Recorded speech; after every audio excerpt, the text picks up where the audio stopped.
develop a more interdisciplinary approach towards study of literature. I want to take this moment to extend a warm welcome to our distinguished speaker who has agreed to deliver the commencement lecture, Professor Simi Malhotra. As you know, Jamia Millia Islamia is one of India's leading universities, and she heads the Department of English there. So thank you very much, ma'am, for accepting our invitation and to be here. I want to say that the university is now 15 years old, and we are entering the 15th year. And we started off with a very modest beginning with the law school and 100 students and 10 faculty members and 20 administrative staff. And as we enter into the 15th year, we have now nearly 11,000 students and 1,200 plus faculty members and nearly 2,000 plus administrative staff, all in a fully residential campus here in Sonipat. So the journey has been quite phenomenal, and this room is very special for all of you. This is where it all began. Literally on 30th September 2009, we began the first academic session here. It was my office as Vice Chancellor. It was office of the 10 faculty members and the 20 administrative staff. We had nothing else on campus excepting the 4 classrooms. So, and this table is still from that day. So we haven't changed the table yet. So we have lots of memories and histories associated with this place. But those students who have joined us today, I hope that you will get fully integrated into the community in terms of engaging with students from other schools and programs, but also from other states. We have students from all states and union territories of India. We have students from 60 countries in the world. We have faculty from 51 countries in the world. And of course, they also come from different states and union territories. So it's a kind of a microcosm of world and India. And I only hope that the students who are pursuing BA English are able to kind of fully engage with people from other disciplines. Don't feel that you are small. You will be equally hurt, and you will achieve your fullest dreams and aspirations as you enter into this institution and move into your studies. So I want to take this moment to extend a warm welcome. My apologies, I will have to leave for my next commencement lecture, but I will stay for 5 minutes and then we'll leave. So thank you so much.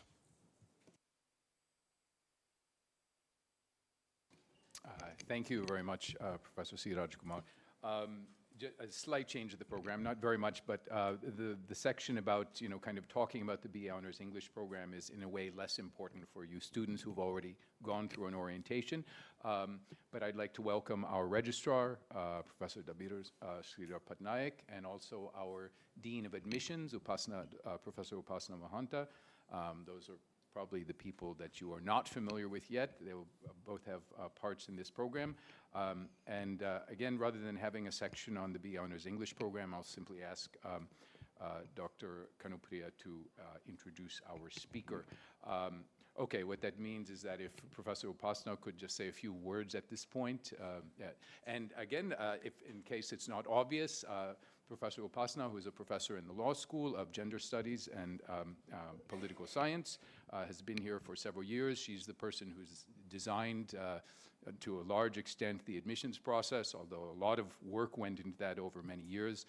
So she's the one who runs the whole thing, and you all have reason to thank her for the ease with which you were introduced into this university and inducted into this program. So, Professor Mahanta, please.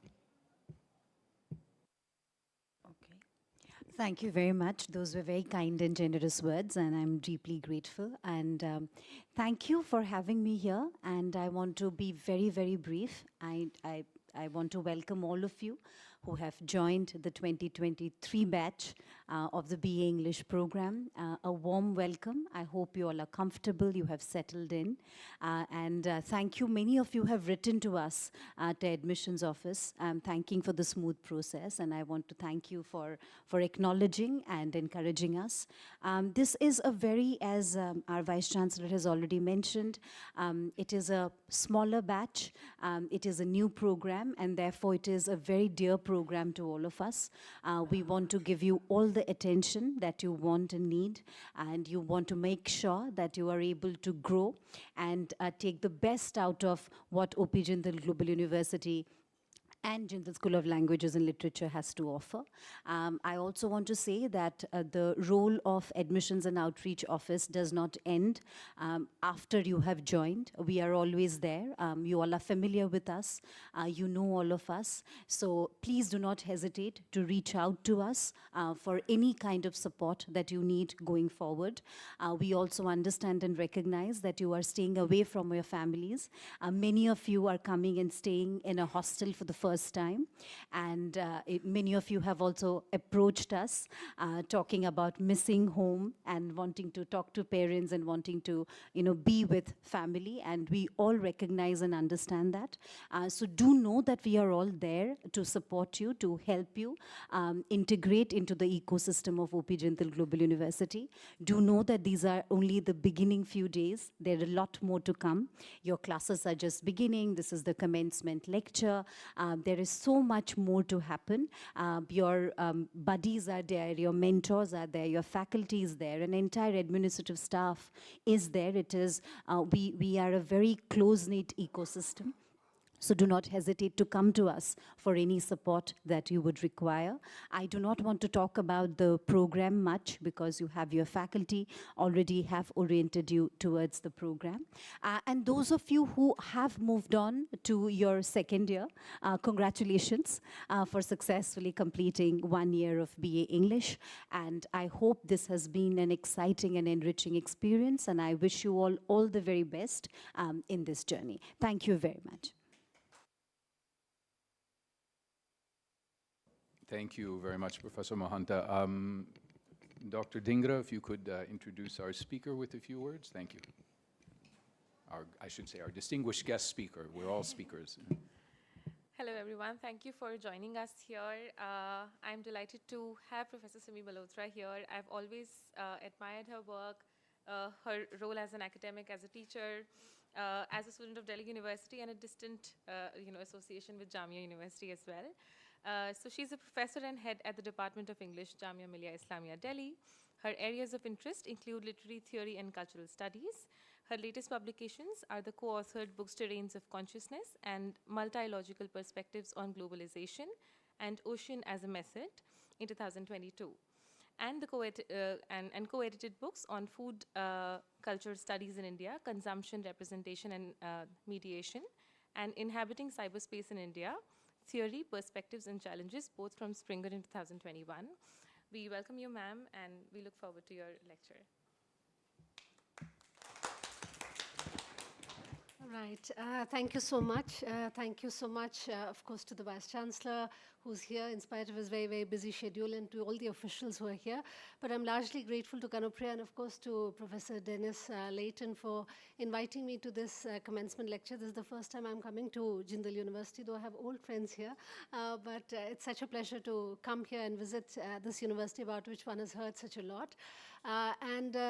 As I must begin by apologizing to all the faculty members here, which is that I was informed by the Dean that I must pitch myself to the students, and so therefore what I will have to say as part of my commencement lecture will be largely to address the students, and therefore the title of my lecture itself, which is what is the relevance of studying literature or literary studies in today's world. So that's what I would be talking to you largely about. So I apologize to the teachers if it seems too simple, but my mandate here was to talk to the students and not really to the teachers.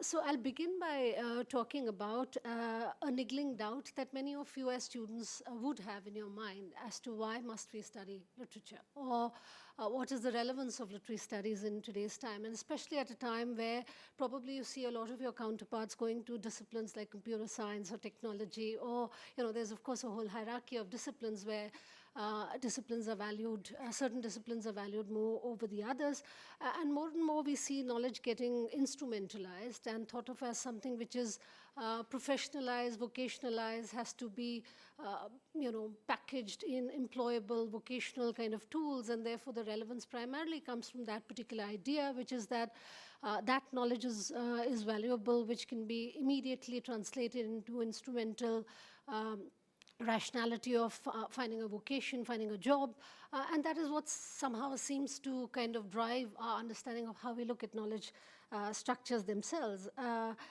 And in the face of all this, when we start asking a question as to why must we study literature or culture, is a question that really begs to be answered in some ways. And I thought that that is exactly the problem that I'll try to address in my lecture today. So let me begin by, first of all, busting this particular myth that literature or culture has ever been in a crisis, ever. If we step outside the portals of the university and we think about the world of literature and culture, right from ancient times of cave paintings to, let's say, AI-generated digital art, it survives. There is no crisis whatsoever. I mean, literature and culture thrives. It thrives primarily because people like literature and culture. People love literature and culture. And I assume that many of you are actually in this room primarily because you do like literature, you do engage in culture.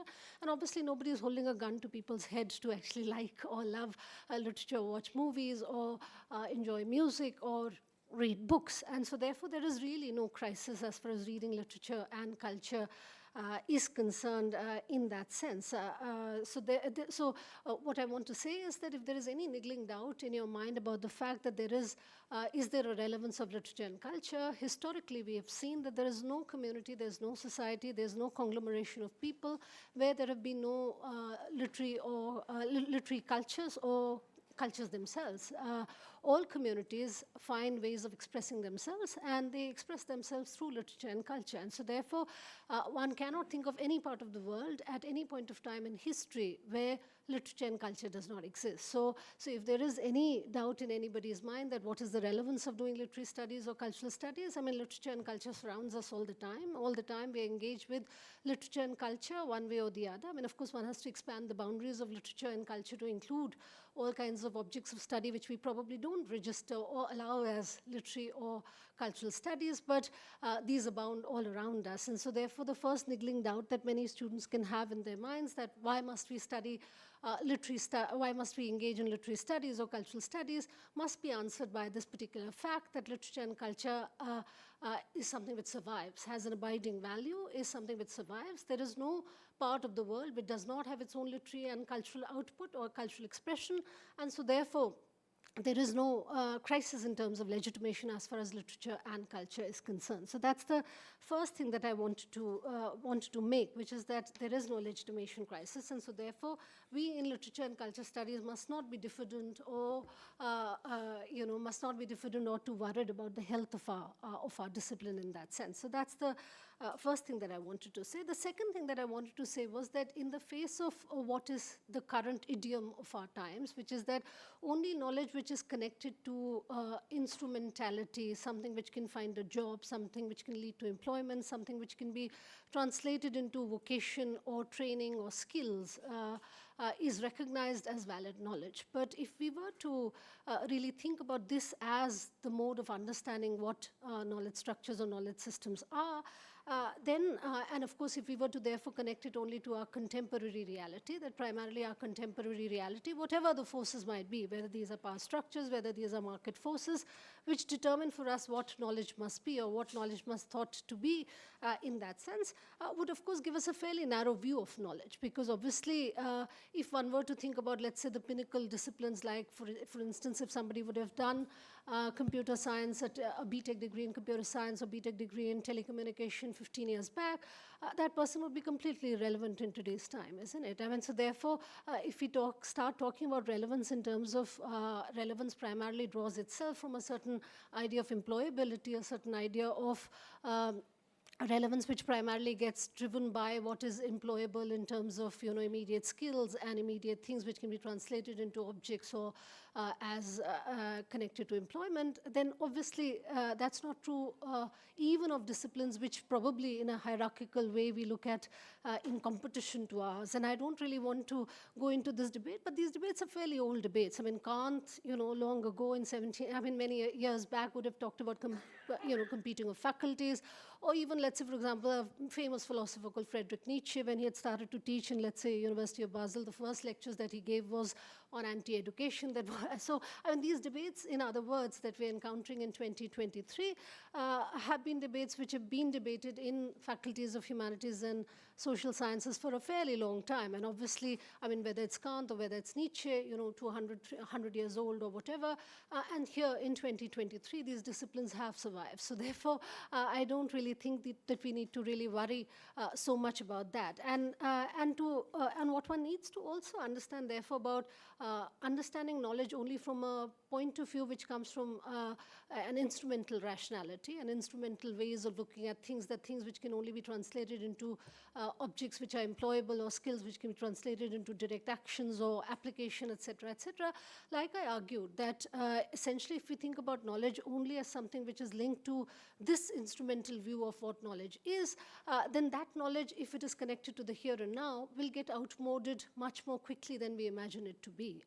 And considering the mobile telephones that we use and our apps get upgraded every 2 or 3 days, one is not even talking about months or years in that sense. So the story of a person who's done biotechnology or telecommunication or computer science 20 years back becoming irrelevant is something which is certainly the case. I mean, the irrelevance which comes in with many of these applied fields of education which are considered fairly as or valued or given more premium probably face the same kind of irrelevance in that sense. And of course, there are debates within scientist community or communities which also do applied science or technology about therefore what should be the object of study for them. Should it be something which should only cater to the here and now, to the present, and by a presentist logic work their syllabus around to what is employable today? Or should the discipline also think about what would be the future of the discipline? Because ultimately we must also understand that what knowledge also is not just about here and now. It is also about if knowledge has to advance. And historically, we've seen that that knowledge advances precisely because it is not connected to the here and now. Because if it was connected only to the present, it was responding only to the present, then knowledge would not advance. I mean, only knowledge advances primarily because we are able to look beyond the here and now. And so it's not just simply a question of an abstract idea of knowledge being able to respond to the present and therefore push the frontiers of the present towards a future where knowledge can advance and lead to progress. I mean, progress, of course, is within quotes, but let's say the progress of thought or ideas or societies or value systems or knowledges, etc., etc. But that is something that can happen only if we are not connected to the present. And so therefore, we must build an argument, at least against this whole idea of a certain professionalization, a certain vocationalization, a certain immediate connection to the present of here and now, which must dictate, therefore, what our curricular moves should be, what we should be aspiring for, etc., etc. Because, like I said, that can become irrelevant fairly quickly. And more so, that does not really lead us to pushing the frontiers or boundaries of knowledges, whichever discipline that we may belong to. And so, therefore, catering to the present is not really the way in which knowledge moves or societies move. Historically, we can see that it's precisely those who do not think about the present but probably have an eye on the future that probably makes the boundaries shift and knowledge move itself. So this is also something that we must bear in mind when we start thinking about this instrumental, this professional, this vocationalization of knowledge itself. So of course, and now in the face of it all, therefore, we must ask ourselves, which is that if we ultimately do engage in literary studies, as I said, that there is no crisis of literature and culture outside the portals of the university, and therefore in universities also we must recognize that literature and culture has never been in crisis, will never be in crisis. That's not possible. Till human civilization exists, literatures and cultures will abound. And in fact, today, more than ever before, there are many more literatures and many more cultures than probably we can accommodate in our curriculum, than what we can probably accommodate in our own methods or in our own objects of studies in some senses. And we have to really stretch ourselves to extend the boundaries of our discipline to be able to accommodate as much as we possibly can. But if we start to really view what all we don't study, we will realize that there's a whole lot that we do not study in terms of what may constitute the expressive form of our discipline in terms of literatures and cultures, because obviously there are so many literatures, there are so many cultures which exist and which we enjoy, which we participate in outside the classroom too. So it's not just, so there's really no competition between the book and the telephone really as we imagine, in the classroom to be. So So what I would like to say is that we should not have too much of a worry about literature and culture being in a crisis, and that's not the point of departure with which we should begin to think about. And in a competition with, let's say, for example, other disciplines start to talk about our relevance vis-a-vis, computer science or technology, etc., because obviously these are false debates or false binaries that we tend to create. But ultimately, I mean, if we have to really address the question of what is it that we read or what is it that we actually gain when we study literature or when we study culture, this is the question that I will try to answer. So if we really start to ask ourselves that what ultimately, when we do study literature, when we do study culture, what is it that we gain, or what is it that we learn? And you will realize that what you gain and what you learn in literary studies is much more permanent. It is much more abiding. It is much more something which will last you through the rest of your time. And that's why, let's say, for example, it's not surprising, let's say, even for places like Jindal or even for IITs and IIMs to actually have a humanities and social sciences department. They may be thought of as departments which are, maybe just lone departments, which probably, but even, technology institutions recognize the value that probably there is a need to probably inject some soft skills. Now, I mean, of course, there's a debate about whether some things can be called hard skills and something can be called soft skills, but if we were to think of literature as something about soft skills, and we know about soft power, etc., and all that, but let's say, not really going into that particular terminology, but if we start thinking about what is it that we learn as students of literature and culture, which is abiding, or which is permanent, or which survives, and which is not something which is just temporal in response to the here and now, one will realize that there's something fairly abiding in what we get from our engagement with literature and culture. So the first thing, of course, that we get from a study of literature and culture is something which is fairly commonsensical, and that is something which does not really need to be spoken of. But the most important thing that we learn when we engage with language, or when we engage with literature, when we engage with culture, is that we learn communication. And I'm sure communication is something that you do talk about in your syllabus. But why communication? I mean, it really doesn't really matter which trade or which career or which path or which profession that you ultimately undertake. But one of the tools, and which is a much more permanent tool than, let's say, for example, some little trade or skill that you learned here and now, which may be just relevant to the current times. But if you think about communication, if, let's say, for example, there was no other, and what is language? I mean, why is there language? Language is precisely because I want to be able to not just talk to myself, but talk to the other. And that's how language exists. So why language exists? Because you want to engage with the other, you want to communicate to the other. So the first thing that we learn when we study language or literature or culture is precisely the most permanent skill, let's say, for example, if you want to call it a skill, but I mean, something which is fundamental to being in some senses, which is the whole idea of communication itself. And while one can break it into some sort of a tangible component of learning, and say that, I mean, of course, you will become better at speaking, better at writing, better at probably preparing reports, or whatever else that you may go on to do with language, or maybe become a writer or a poet or a novelist or a playwright, or a blogger or whatever. Certainly, of course, this is a skill which is very, very important. But what I want to say about this skill is that the skill, of course, has an instrumentality attached to it, which is that we need to communicate with each other, we need to communicate with the world, and so therefore communication skill is that much more fundamental to understanding our own location in the world in some senses. But what one also wants to say is that the world is primarily because of communication, so it's fundamental to that extent. It's not something which is just a instrumental thing which is here and will disappear tomorrow. I mean, communication is permanent. Communication is abiding. Communication is something which lasts forever. So if this is a skill which, let's say, for example, reading of language or literature teaches us, then unlike, let's say, for example, instrumental knowledges or knowledges which are primarily connected to the market today and primarily delivers you certain skills which are connected to the market today, obviously literature and language and cultural studies gives you a much more permanent skill of communication itself, of being expressive oneself. Connected to that, of course, is the idea of imagination. And while imagination may seem like an abstract idea, but imagination, according to me, is as fundamental or as constitutive, let's say, of the world. It seems like an abstract idea, but at the same point of time, it is as constitutive and as fundamental to the making of the world as any other thing, like, let's say, for example, communication.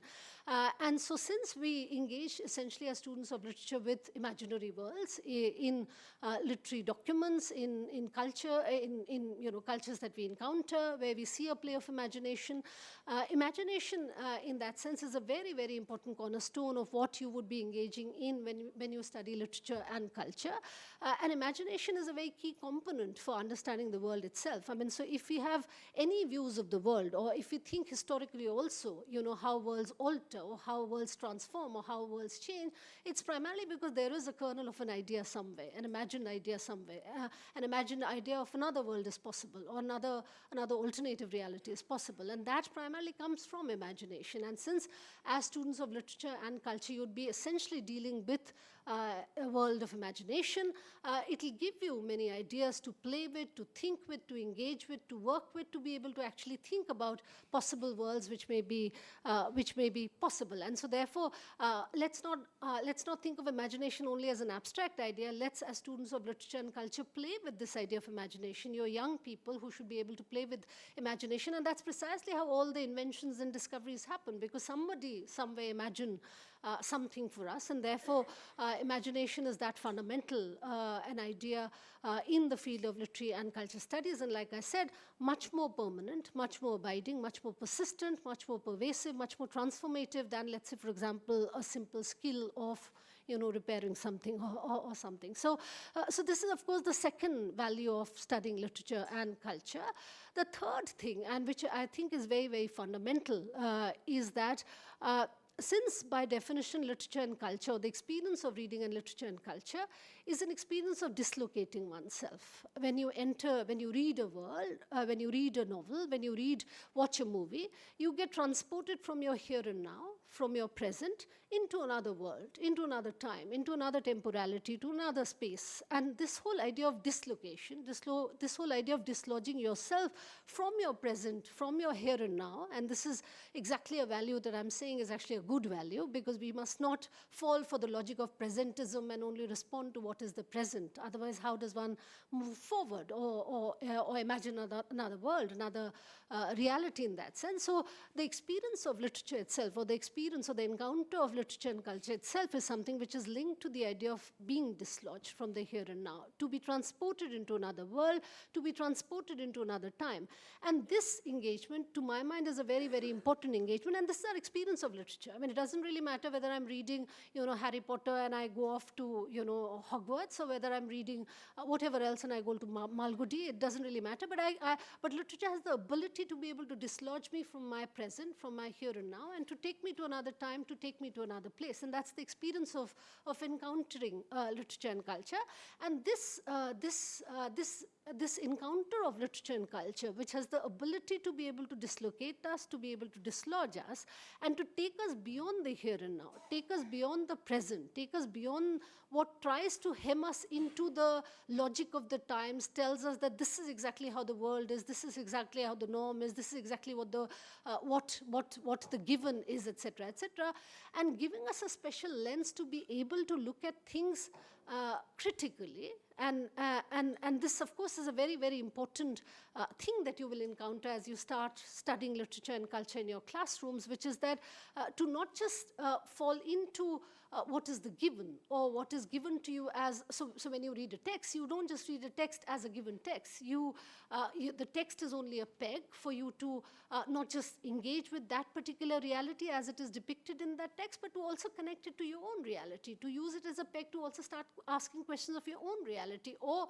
the reality that it talks about in some senses, to make it talk to your own present in some senses. So the engagement with that text, which is able to wear you away from your present, from your here and now, into another world, and make you question, make you engage, make you think about, make you make you be critically aware, let's say, for example, other possibilities. This particular quality of literature and culture, I think, is a very, very important quality which you will learn as students of literature and culture as you study and engage in your practice of doing literary studies for the next 3 years. And this idea of criticality is extremely important, not just, like I said, for pushing the frontiers of knowledge, an abstract idea, which is to imagine another world, to think of another world, etc., etc. But this is also an ethical and political responsibility that we have as students of literature and culture. Because if ultimately our encounter in reading literature and culture is also to encounter other worlds, other peoples. Because I'm reading about British literature, I'm reading about West African writers, even when I'm looking at Indian literature, I'm looking at literatures, let's say, from the Northeast, or people who are queer, or people who may come from another community, another religion, another caste. I'm encountering the other. And this opening oneself to the world of the other is, of course, an ethical burden. It's not a burden, it's an ethical responsibility. It's also a political responsibility in some senses.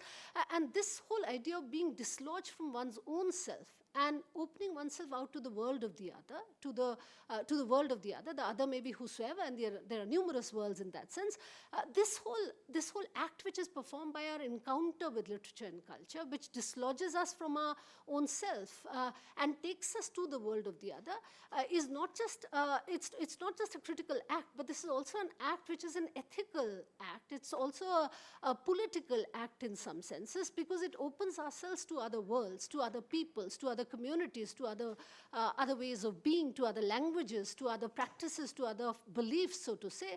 And this, to my mind, in today's time, especially when we are surrounded by the most ugliest form of identity politics, where one only identifies with oneself and not with the other. And we've seen repercussions of this kind of a politics globally, and of course in India, and probably in your state in the last 2 or 3 years. This whole idea of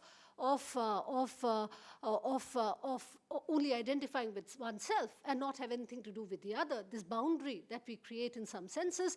Literature and culture has the ability to be able to make you not just appreciate the other, not just tolerate the other, not just be hospitable to the other, but also probably to appreciate the other, like the other, probably love the other in some senses. And this, I think, is a hugely valuable component that literary studies or engagement with literary studies gives us. So not just communication, not just imagination, not just criticality for the purpose of just abstractly shifting the boundaries of the discipline and therefore leading to the possibility of another world, but also in some senses probably of this encounter, this experience of literature and culture, which dislocates us from our own self to the world of the other, takes us to the world of the other, is a very, very important critical act that we perform, which has the potential of an ethical gesture, a political gesture, which we can make towards the other. And this, more than ever before, is something which is the need of the hour, rather than, and so therefore this particular abiding principle of a criticality, which is so central to humanities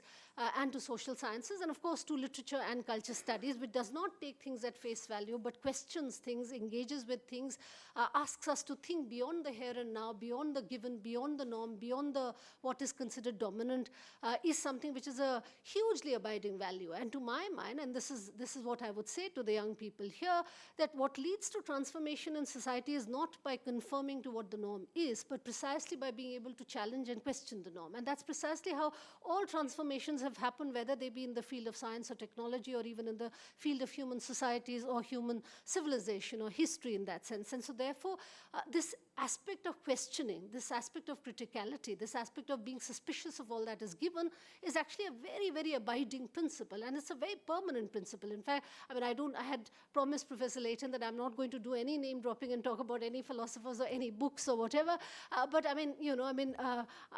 I'm just tempted to say Descartes and doubting. So this whole idea of suspicion and doubting is something which is fundamental to knowledge and knowledge progressing, and of course knowledge being linked therefore to our social reality and our social reality itself transforming. It's only because somebody was suspicious of what went before that what is to come actually is able to come. And so therefore, this quality which literature and engagement with literature and culture gives us is also something which is very, very abiding. And this is something which is not necessarily linked to the instrumental idea, but this is still instrumentally linked to actually transforming societies, transforming our lived realities, our ways. It's precisely, and I mean, for instance, many girls are sitting here in this room. It's precisely because somebody thought that it was worthwhile for women to study, you know. And so if one were to only adhere to the norm, then probably women, only Anglican men of a certain class, of a certain, would have probably entered the university system. And so therefore, it's precisely through imagination, through questioning, through this criticality that one makes the ethical and the political gesture of another world that may be possible. And so that's how abiding or important or relevant literary studies is or can be to us. I don't want to take too much time, but I just want to say a couple of more things, that lest it seems that when I talk about the relevance of literature, I'm primarily still linking it to the idea of instrumentality, which is to say that it's, you know, it makes you a better communicator, it probably gives you, gives wings to your imagination, it probably gives you the critical tools to engage with your reality, not just to be able to question and to probably alter and make therefore gestures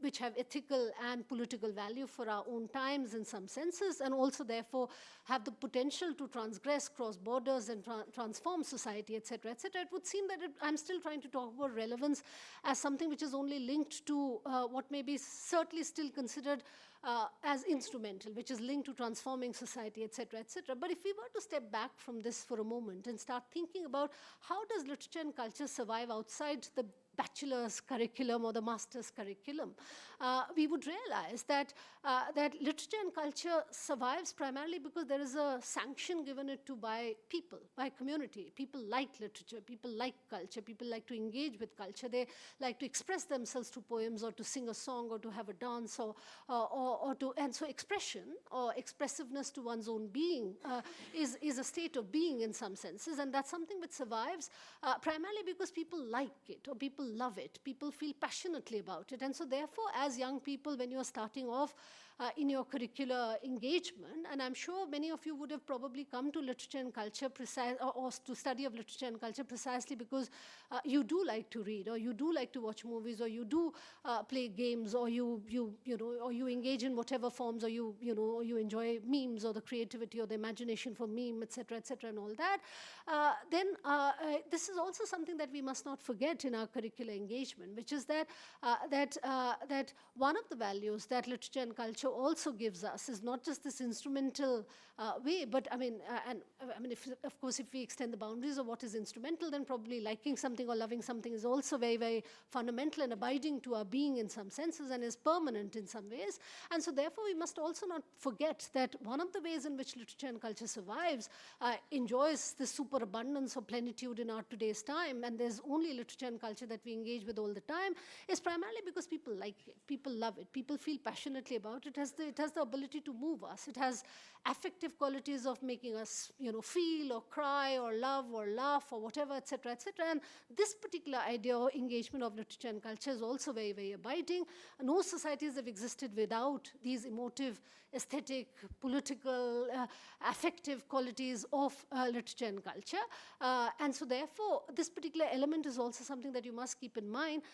And all through the 3 years, and maybe this is an exercise that you can do for yourself, because I often ask my students to do that, because we must also be self-reflexive as teachers, which is that I hope I'm not robbing you of the joy of being in a classroom or reading books or enjoying culture, etc. And so therefore, though it might seem like a non-academic kind of question, but it's a fairly academic question according to me, which is that why do you like, let's say, a particular film, or why do you like, let's say, watching a particular series, or why do you binge watch certain things, or why, let's say, for example, in the academy we hate Chetan Bhagat, but people outside like read him, etc. I mean, these might seem like, like or love seems like a fairly non-academic kind of a category, but it's probably the most difficult category. And this is how we engage with literature and culture. We like watching reels or, whatever else, or shorts or whatever, etc., etc. It's a question which begs us to therefore think about our discipline in literature and culture studies, that why do we like certain things? Why do we feel affinity for certain things? Why is it that we love certain things? Why is it that certain things move us more than the other? And this is not a non-academic question. At least I ask all my students who enter my university to do this exercise every 6 months, whether their likes and dislikes have changed, because we certainly don't want to rob you of the fundamental category through which literature and culture survives, which is that people love it, people like it. And that is precisely how it must exist in the classroom itself, and not something which robs you of I mean, Nietzsche said joyful wisdom, but I mean, it should not be something which should rob you of the whole faculty of enjoyment on which literature and culture survive. So this is what I wanted to say, but as you go into your 3 years program, do not be diffident, do not be on the defensive. There are enough arguments to say that literature and culture has abiding and permanent value. Of course, it can give you tangible skills in terms of communication and make you writers, or give you critical tools and make you probably people who will transform worlds and things like that. But it'll also be fun. It'll also be something, and we should not be scared of having fun. We should not have to legitimize ourselves as people who are having fun. So fun should be central to what you do in your classrooms also. And so with that, I thank you all for listening to me, and all the very best to your journey ahead. Thanks.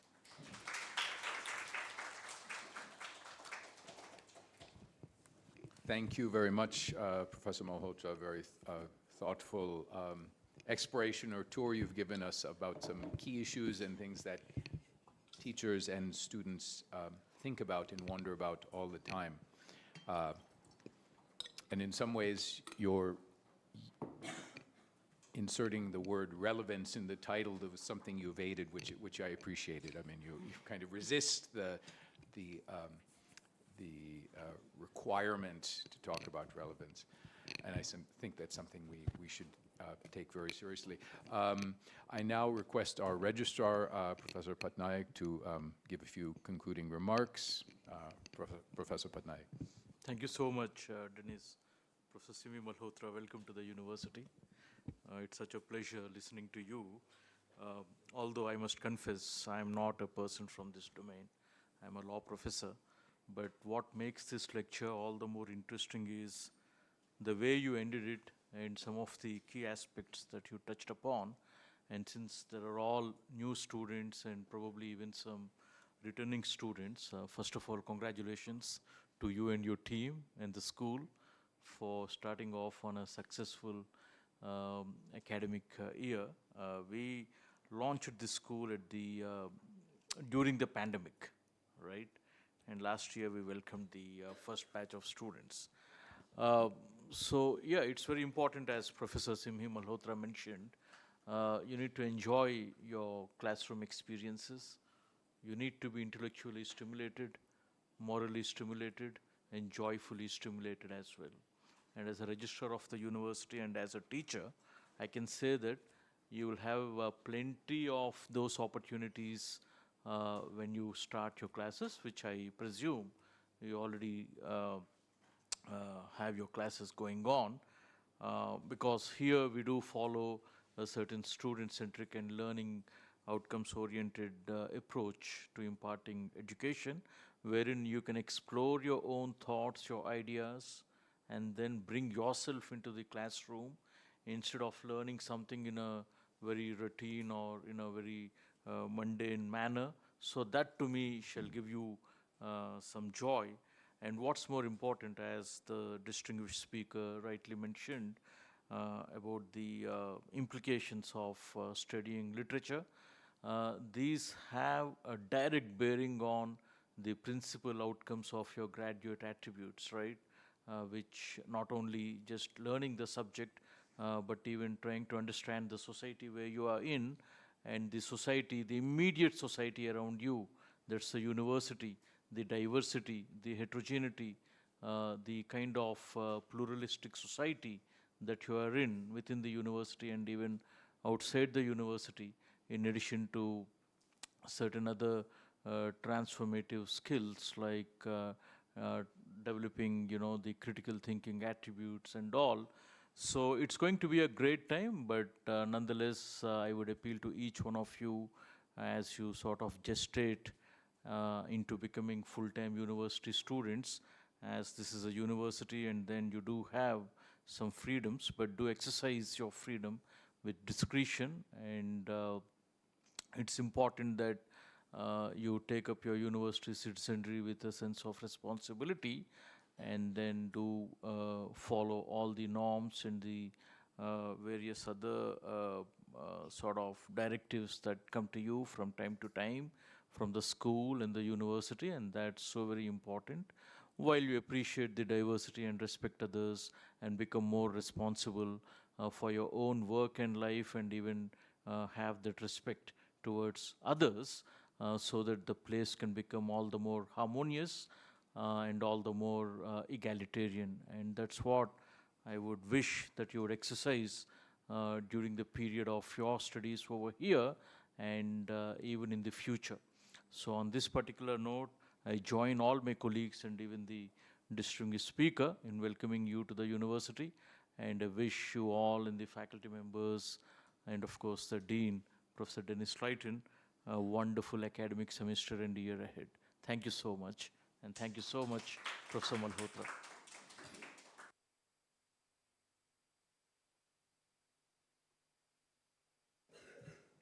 Yes, thank you, Professor Patnaik.